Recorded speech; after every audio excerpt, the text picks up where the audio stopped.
Y ya estamos aquí en estudios con Carlos Escul, embajador de Venezuela en Perú. Bueno, encargado del presidente Juan Guaidó y presidente interino de Venezuela. Tenemos unas cifras, en verdad, bastante importantes sobre la disminución de la migración venezolana en el Perú, que ha bajado en 91.5%. Esto, estamos hablando de la migración legal, formal, ¿verdad? Es así, de las que pasan por las oficinas de migraciones para ingresar a nuestro país. Exactamente, sí. Bien, pero no estamos hablando de una migración ilegal que definitivamente existe, que pasan por la frontera. Bueno, mira, de eso no tendremos información, ¿no? La verdad, nosotros nos manejamos por la información oficial y efectivamente, como tú bien lo dices, ya después de la aplicación del visado, que se aplicó a partir del 15 de junio de este año, obviamente sí ha habido una disminución, ¿no? Sin embargo, el éxodo de Venezuela, el éxodo de las personas continúa. Y estamos hablando que según las Naciones Unidas ya han salido 4 millones de personas en lo que va de año. Y si esta situación continúa así, estamos estimando, según la Organización de Estados Americanos, que para el año 2020 van a ser 7 millones de venezolanos los que hayan tenido que salir. Y para que entiendas un poco las dimensiones de lo que estamos hablando, se podría convertir en la primera crisis de refugiados a nivel mundial, incluso sobrepasando la crisis de refugiados sirios. Es decir, la gente sigue saliendo y por supuesto eso está creando presión en muchos países, ¿no? El Perú era uno de los principales objetivos, ¿no?, de los venezolanos que salían de su país. Hoy... Mira, por supuesto, en el sentido de que también el Perú lo continúa haciendo, por supuesto lo era antes porque estaba lo que era el permiso temporal de permanencia, el PTP, que eso por supuesto le dio muchísimas oportunidades a los venezolanos para trabajar legalmente en el país. Eso se dejó de otorgar el 31 de octubre del 2018. Sin embargo, claro, mucha gente en Venezuela vio el Perú como una oportunidad, los países sobre todo la región del sur, porque manejan la misma cultura, el mismo idioma, es más accesible, ¿no? Claro. Que quizás ir a otros destinos. Pero ahora, ¿hacia dónde están saliendo? No, mira, el flujo migratorio continúa, por supuesto, por Colombia, también, también hay un flujo que hay por Brasil, o que también se ha incrementado. Entonces, ese flujo, digamos, de alguna manera continúa. Por supuesto, el primer país en el mundo donde hay más venezolanos es Colombia, con alrededor de 1.300.000, 1.400.000, y el segundo, Perú.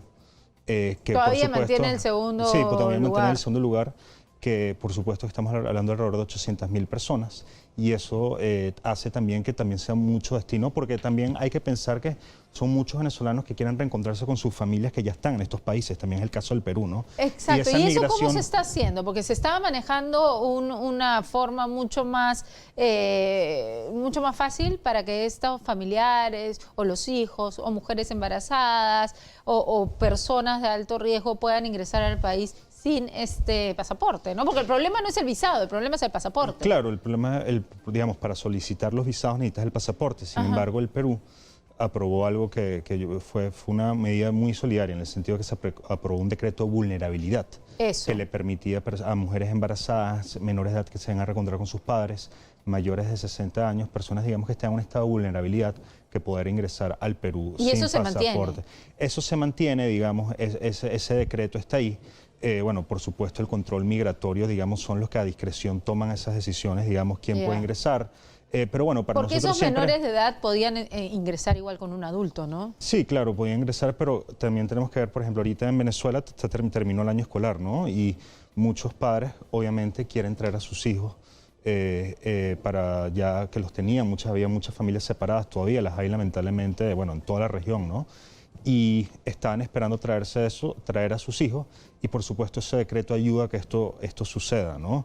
Pero bueno, digamos que la reunificación familiar siempre será un reto, porque bueno, por supuesto no solo están los hijos, a veces están los padres, las hermanas, ¿no? Entonces yo creo que esos son temas que se van trabajando, pero digamos siempre el mensaje es el mismo, que para que se termine de alguna manera la crisis migratoria en Venezuela, el señor Maduro se tiene que ir, y eso lo dijo incluso el jefe de las Naciones Unidas, que está de visita en Chile, si no me equivoco, que es la crisis política la que está causando este éxodo. Y es por eso que nosotros, la comunidad internacional, todos los países en la región, tenemos que presionar de alguna manera para que este señor se vaya, porque si no, este éxodo va a continuar, ¿no? Bueno, pero este señor no tiene la más ganas de irse, o sea, ni la más remota gana de irse.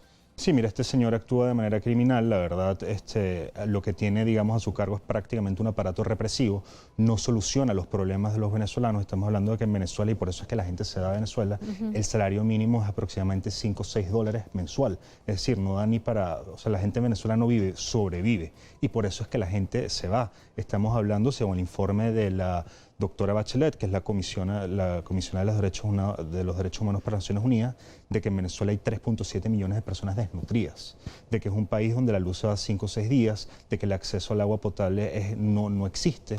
Entonces, por supuesto, eso ha creado una crisis catastrófica. Pero es que acá hay mucha gente que se pregunta cómo un país sobrevive con 2 presidentes.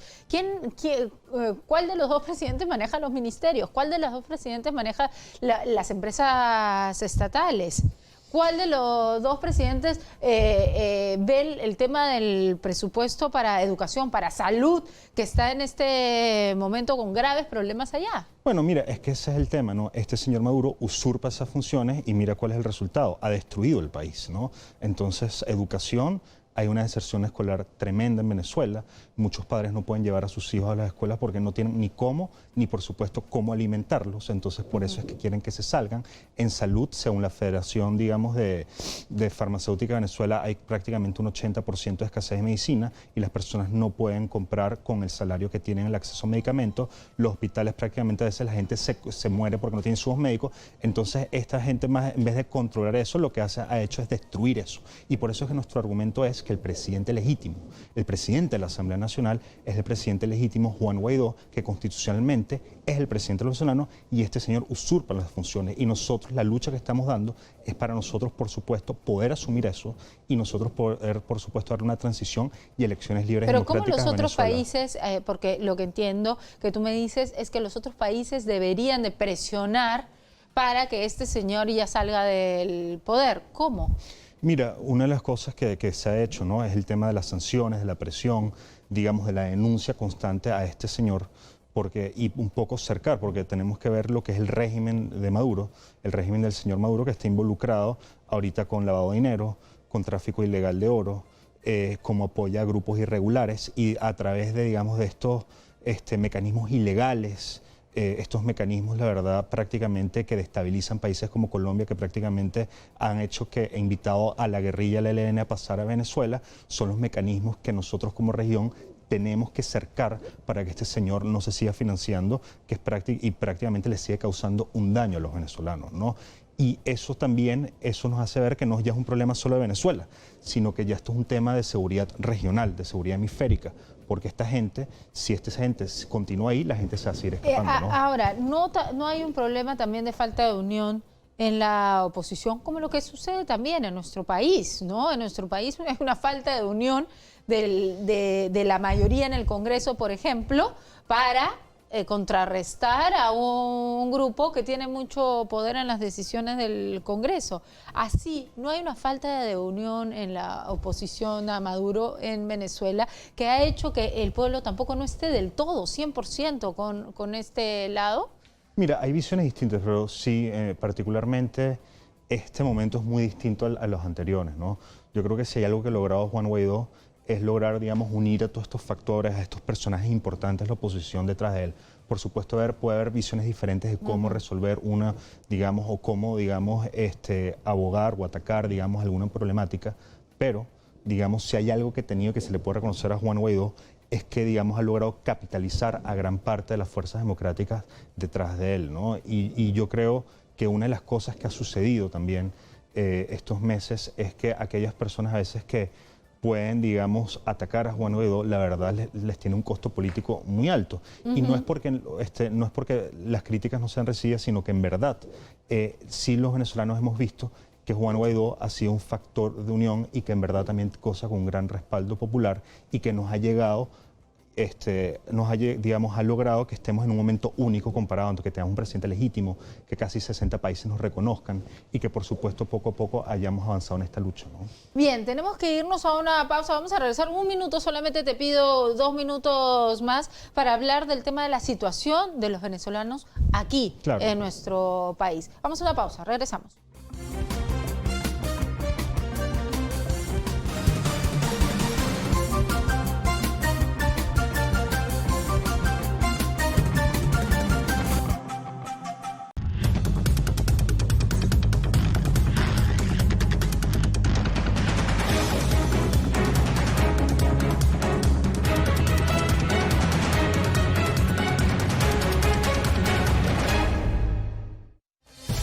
Los hechos más relevantes del Perú y el mundo. Usted los lee, los escucha, los ve e interactúa. Primero en Exitosa. Porque Exitosa es más. Es diario. Es radio. Usted se ha vuelto una llorona también, congresista. Me va a disculpar, pero ya no.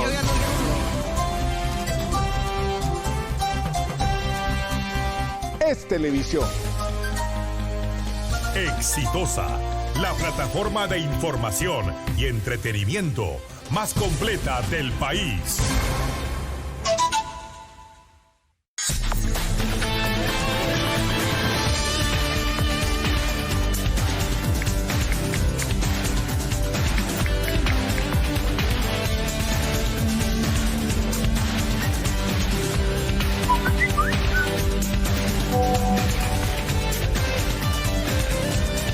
Comunícate con nosotros en WhatsApp 977 30 7629.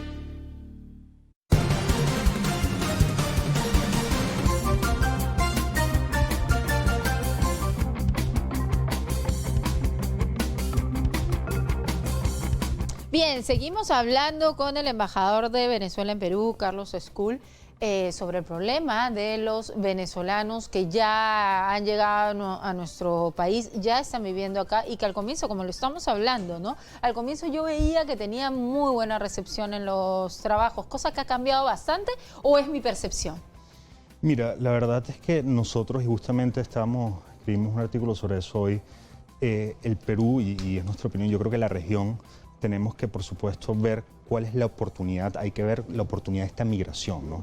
Y yo creo que hay varios factores positivos que son importantes. Uno, que casi el 50% de la migración venezolana al Perú tiene un título profesional o técnico, ¿no? Y yo creo que esas son cosas que hay que aprovechar. Y dos, es algo que es un capital humano joven, es una fuerza que quiere trabajar, que quiere salir adelante, y yo creo que esos son puntos que digamos que hay que trabajar, ¿no? Pero a la par tienen una necesidad muy grande. Entonces vemos a gente sobrecalificada, pues que están trabajando en puestos que no les correspondería, digamos, de alguna manera. Y por la necesidad que tienen, reciben sueldos también bajos. Sí, ¿no? Y muchos no tienen contrato de trabajo, ¿no? Según la SUNAFIL, por lo menos solo 40.000 más o menos están formalizados.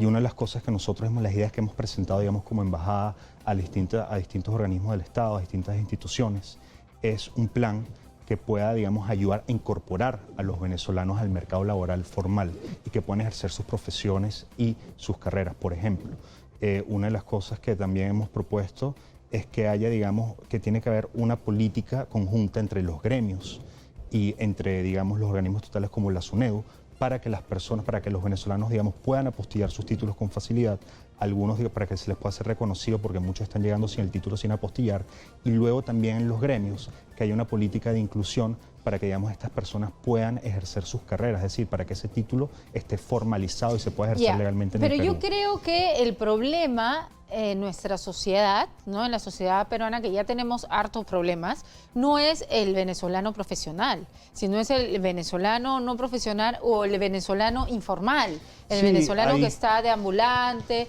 que está con toda su familia en la calle pidiendo plata en las esquinas, el venezolano que delinque, ¿no? Que definitivamente no es que vino aquí a delinquir, sino que ya delinquía antes y que también se ha ido de Venezuela y vino a robar aquí.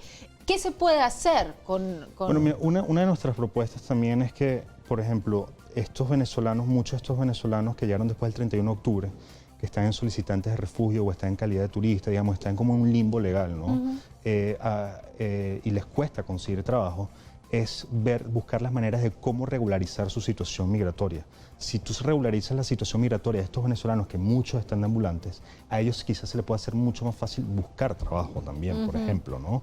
Y la verdad es que a veces hay muchos empleadores que ven, digamos, con suspicacia digamos, cuando uno solicita refugio, le dan una carta de trabajo y muchos empleadores, la verdad, no lo aceptan, ¿no?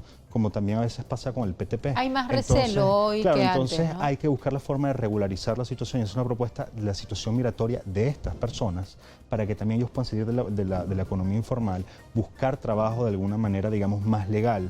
Incluso es positivo para el Perú, porque mira, un venezolano que se formaliza, que trabaja, puede incluso también tributar, ¿no? O sea, hay cosas así. Puede buscar trabajo en las regiones donde quizás pueda ayudar a llenar brechas, ¿no? Por ejemplo, en el campo hay muchos médicos, enfermeras venezolanos que también están dispuestos a complementarse con el capital humano acá, que quieren ejercer su profesión, que muchos ahora están Y en que la economía tendrían que informal. migrar a otras partes, Claro, pero si ¿no? se crean los incentivos y se crea una política de incentivos donde, mira, si ellos, por ejemplo, pueden ejercer su carrera y se le dan las facilidades para que ellos, digamos, puedan legalizar su situación profesional y, digamos, de alguna manera, ellos pueden ejercer su carrera, yo estoy seguro que la gran mayoría, y así lo encuestas, y ONGs que han hecho esos estudios, que pueden, digamos, ejercer su carrera afuera, sí, ¿no? pero tenemos que ser conscientes también que nuestro país ahorita está atravesando por un mal momento también económico y que Mira, hay una por falta de empleo para los peruanos, ¿no? No, por supuesto, pero digamos, es la forma también de ver el estudio de que hay venezolanos, como te lo digo, también técnicos, profesionales, trabajadores que también pueden llenar brechas donde en verdad se necesiten. Es decir, digamos, si en el Perú quizás hace falta médicos o enfermeras, quizás hay médicos o enfermeras venezolanos que puedan llenar esas brechas. Pero también, digamos, es mucho más fácil que, por ejemplo, un venezolano que su situación migratoria está regular, también puede ayudar a crear empleo, porque puede emprender. Digamos, esas cosas también pueden ayudar. Y por eso regularizar la situación migratoria, sobre todo los que entraron después del 31 de octubre, puede ser un aspecto positivo.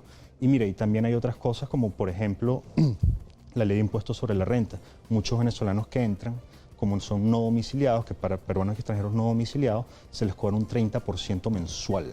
De su sueldo, ¿no? Un 30% más que lo tienen que pagar entre 6 meses o hasta un año y medio, depende de su momento de entrada. Y eso a veces evita que se formalicen, ¿no? Para terminar, algo cortito, se hizo un decreto en el sur, en una región del sur, con nombre propio, ¿no? Para los venezolanos que entraban a trabajar en vez de un peruano. Es decir, si es que alguien votaba a un peruano para poner a un venezolano por menos precio, entonces ese empresario recibió una multa muy fuerte. ¿Ustedes observaron esto? Sí, bueno, hemos visto varias medidas similares, ¿no? En varias regiones y a nivel nacional, porque por supuesto, obviamente, se da como muchos están en una situación migratoria irregular, eso puede acarrear que, mira, haya trata de personas, explotación laboral, y por eso es importante, digamos, que estas personas, digamos, puedan de alguna manera regularizar su situación, ¿no? Claro. Y yo creo que hay una también de las cosas que estamos haciendo es la primera bolsa de trabajo para capital humano venezolano, que se llama valiosos.org, que invito a todas las personas que se metan, que ingresen para que también puedan conectar ese capital humano que quizás esté en esa situación con empresas y el sector formal peruano, ¿no? Bien, muchísimas gracias por estar con nosotros. Ha sido Carlos Escul, embajador de Venezuela.